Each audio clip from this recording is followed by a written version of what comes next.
ঘরোয়া ফুটবলে আধিপত্য ধরে রাখার লড়াইয়ে আরও এক ধাপ এগিয়ে গেল বসুন্ধরা কিংস। দলটির নতুন প্রধান কোচ হিসেবে দায়িত্ব নিয়েছেন Argentine Mario Gomez.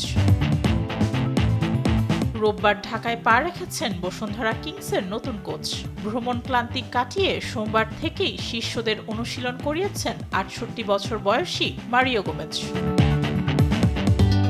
Mario Gomez এর আগে মালয়েশিয়ার জাতীয় দলের কোচ হিসেবে দায়িত্ব পালন করেছেন। তার সাফল্যের ঝুলিতে রয়েছে ২০১৫ সালে মালয়েশিয়ার জোহর দারুল তাজিমকে এএফসি কাপ জেতানো।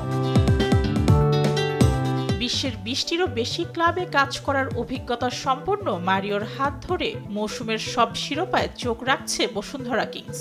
আগামী ১৫ সেপ্টেম্বর চ্যালেঞ্জ কাপে মোহামেডানের বিপক্ষে ম্যাচ দিয়ে নতুন অভিযান শুরু করবেন তিনি।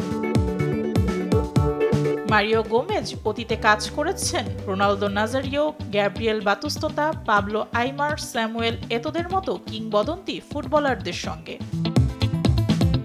স্পোর্টস ডেস্ক, দেশ টিভি।